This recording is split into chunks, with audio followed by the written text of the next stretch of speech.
Shadow সিলেটের পক্ষ থেকে সবাইকে স্বাগত জানাচ্ছি। আমি লিটন চৌধুরী। আমরা শ্যাডো সিলেটে অনেক ধরনের বিষয় নিয়ে আমরা প্রতিবেদন করি। আমরা আপনাদেরকে দেখিয়েছি আজ থেকে 500 বছরের পুরনো মসজিদ, আমরা দেখিয়েছি 100-200 বছরের পুরনো বাড়ি, আমরা দেখিয়েছি আপনাদেরকে 100 বছরের পুরনো এই যে আসবাবপত্র।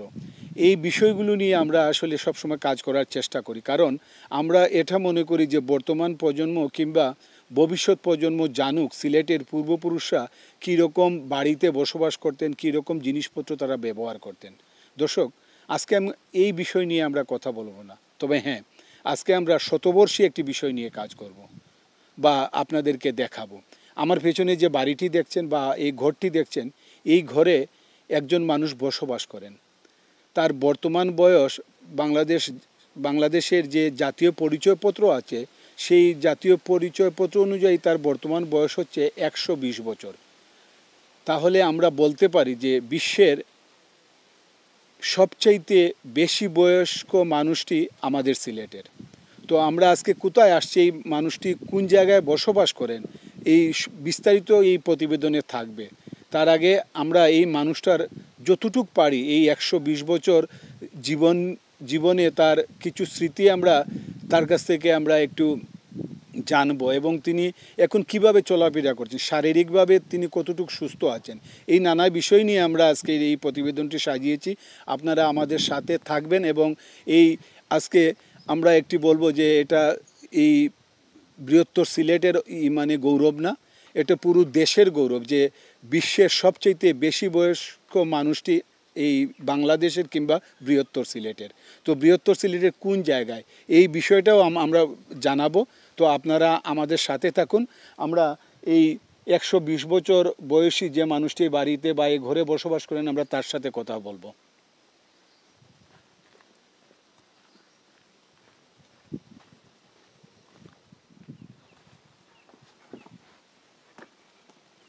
কেমন আছেন আপনি? আমি ভালোই আছি। তো আপনার পুরো নামটা বলেন তো। আমার পুরো নামটা হলো শ্রীরাম সিং গড়। শ্রীরাম সিং গড়। গড়। আপনার বয়স কত, বর্তমান বয়স?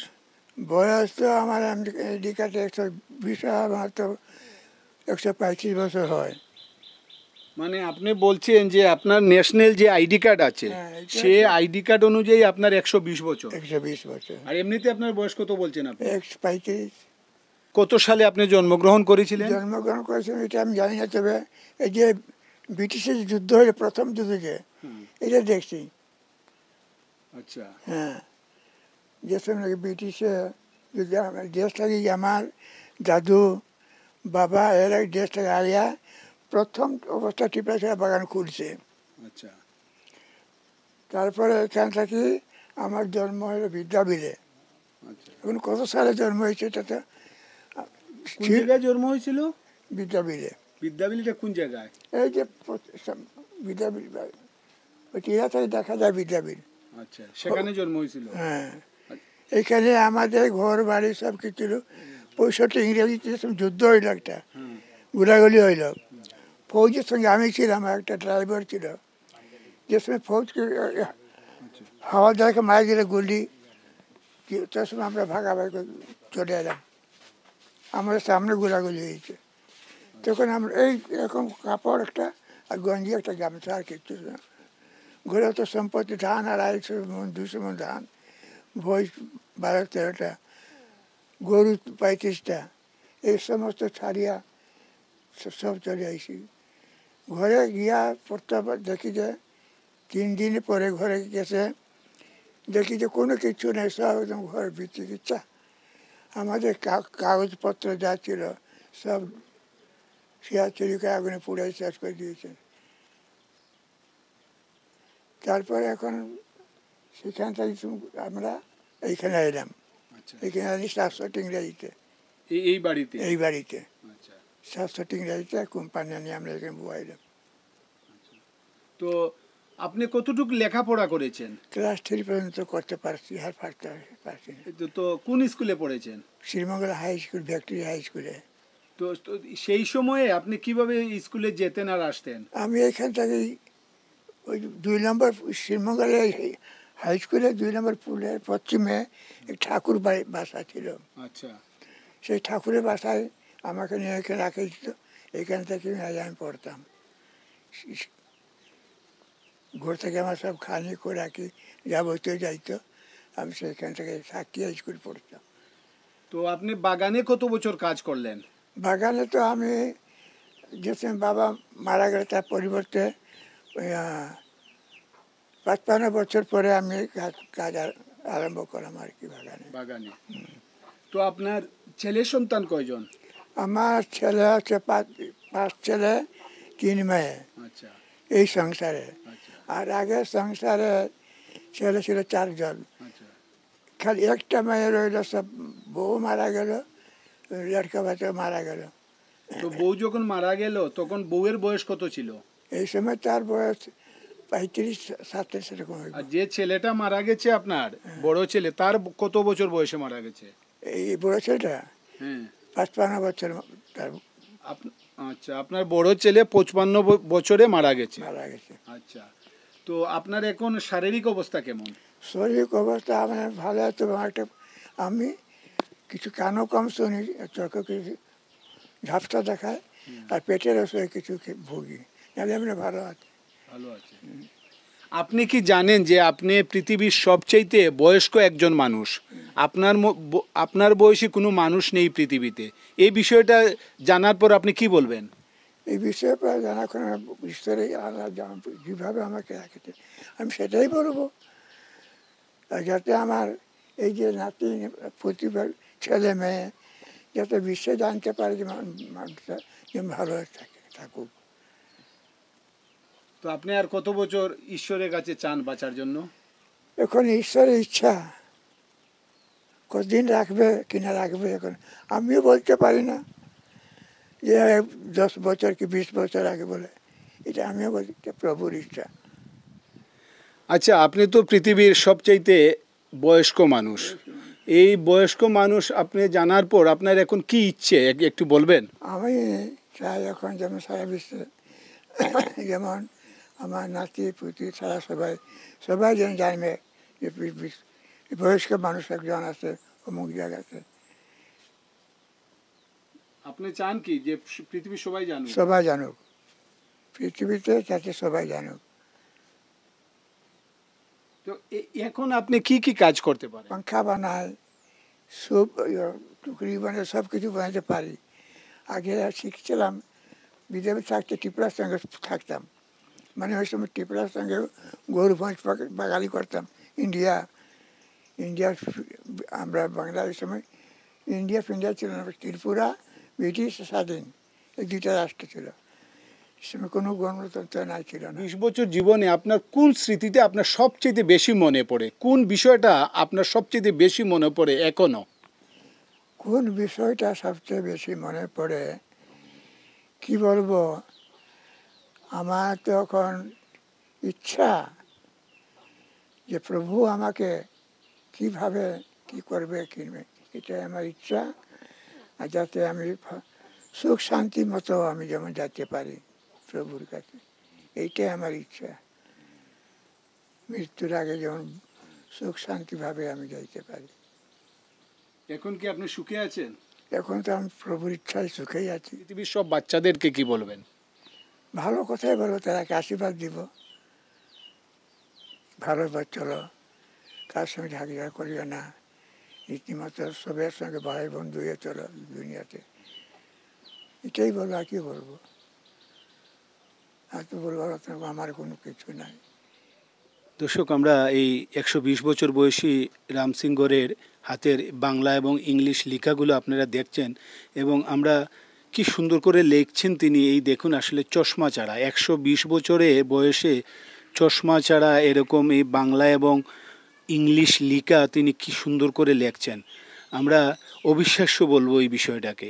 এই বিষয়টা আসলে মানে কি বলবেন আপনারা একটু, মানে আপনারাই একটু চিন্তা করেন যে 120 বছর বয়সে এত সুন্দর করে বাংলা এবং ইংলিশের যে লিখনি এই রামসিংগরের, সেই লিখনিটা আসলে দেখার গড়ের যে একটু পড়াটা আমরা একটু শোনাবো আপনাদেরকে। তিনি এই যে পঞ্জিকা আছে, আপনারা জানেন যে পঞ্জিকার লেখাগুলা কিন্তু খুব ছোটো ছোটো, কিন্তু সেই পঞ্জিকার লেখাগুলা তিনি অনায়াসে চশমা ছাড়াই পড়ছেন। আমরা তার এই পঞ্জিকা পড়াটা আমরা একটু শোনাবো আপনাদেরকে, আপনারা একটু শুনুন। একদম একদম ছোটো, মানে খুব ছোটো ছোটো লেখাগুলা, কিন্তু তিনি চশমা ছাড়া মানে সেই লেখাগুলো পড়তে পারেন। একটু পড়েন তো আপনারা, আমরা শুনি।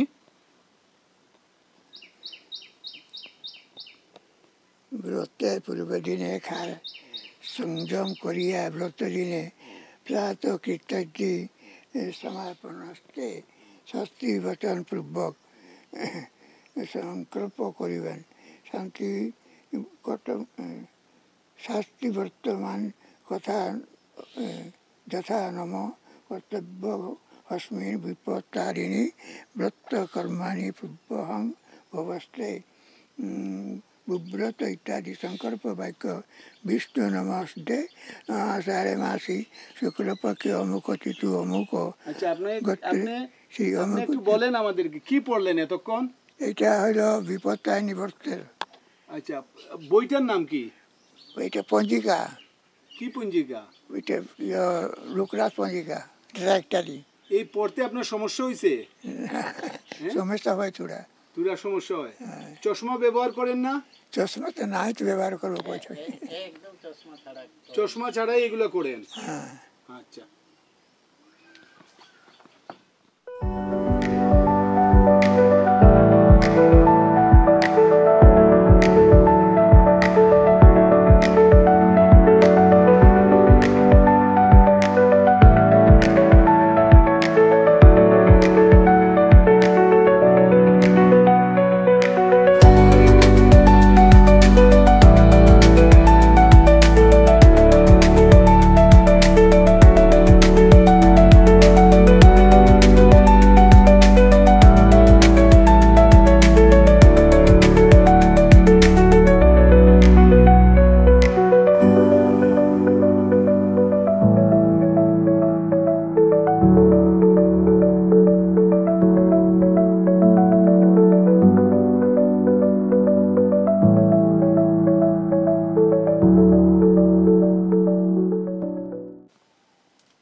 দর্শক, এই যে আমি যে মানুষটার পাশে বসে আছি, এই মানুষটার কথা অনুযায়ী ওনার বয়স 135 বছর, এবং আমার হাতে যে ওনার যে এই যে এনআইডি, ন্যাশনাল যে আইডি কার্ড, সে আইডি কার্ডে ওনার জন্ম তারিখ হচ্ছে এই 6 আগস্ট 1905 সাল।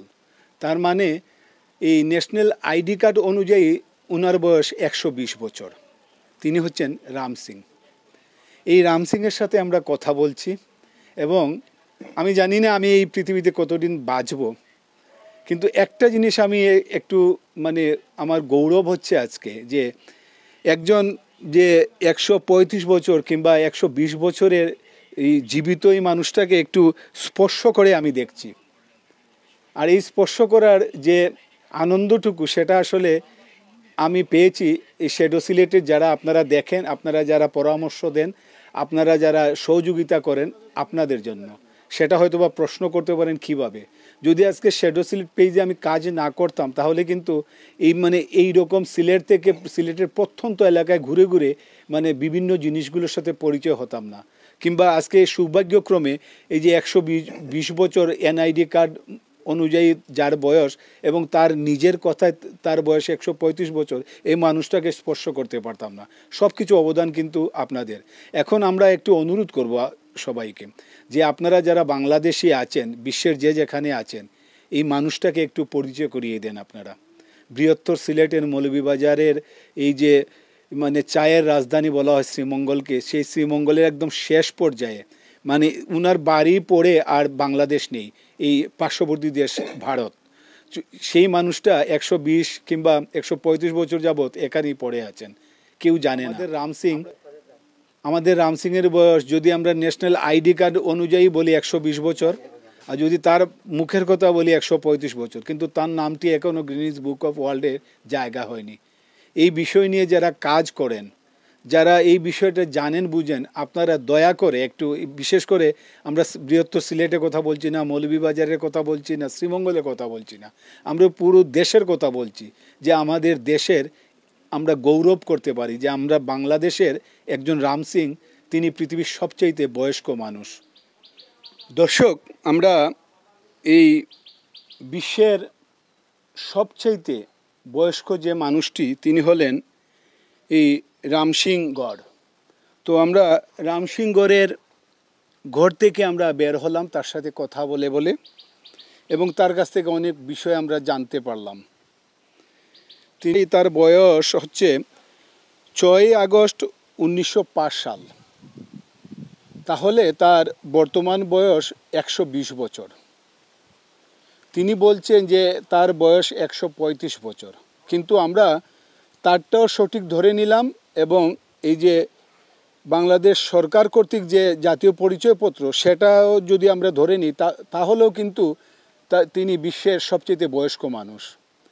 বিশ্বের এই বয়স্ক মানুষটি আসলে আমরা জানি না আর কতদিন বাঁচবেন তিনি, কিন্তু এই মানুষটি যদি বৃহত্তর সিলেটের আমরা না ভাবি, কিংবা এই আমরা মৌলভীবাজার জেলার না বলি, কিংবা আমরা এই শ্রীমঙ্গলের না বলি, আমরা যদি বলি এই মানুষটা আমাদের বাংলাদেশের, এই মানুষটাকে আপনারা যারা দেখছেন, পরবর্তীতে যারা দেখবেন, দেশে বিদেশে আপনারা যে যার অবস্থান থেকে, একজন বাঙালি বর্তমানে এখনও সুস্থ আছেন 120 বছর বয়স নিয়ে, তাকে কি আমরা বিশ্বের কাছে পরিচয় করিয়ে দিতে পারি না আমাদের একজন বাঙালি হিসাবে বা বাংলাদেশি হিসাবে? তাহলে আমরা এটা সবার কাছে অনুরোধ করব, আসুন আমরা বাংলাদেশি যে যেখানে আছি বিশ্বের, আমরা আমাদের এই রাম সিং গড়ের যে এখনও বেঁচে আছেন 120 বছর বয়স নিয়ে, এই বিষয়টা আমরা বিশ্বকে জানিয়ে দিই। আমরা শেষ করার আগে আবারও একটু বলছি আপনাদেরকে যে রাম সিং গড়ের পুরো ঠিকানাটা আমি একটু বলছি। তার ঠিকানাটা হচ্ছে গ্রাম রাস্তা এই হরিণচোরা চা বাগান। আমি আবার বলছি যে গ্রামটা হচ্ছে হরিণচোরা চা বাগান, এবং তার রাস্তাটা হচ্ছে হরিণচোরা চা বাগান এবং মেকানিচড়া হচ্ছে এই এলাকার নাম। ডাকঘর হচ্ছে খেজুরচড়া, তাদের ডাকঘর হচ্ছে খেজুরচড়া। পাশাপাশি তাদের পোস্ট কোড হচ্ছে 3213, এবং এটা হচ্ছে শ্রীমঙ্গল সদর উপজেলার মৌলভীবাজার জেলায়।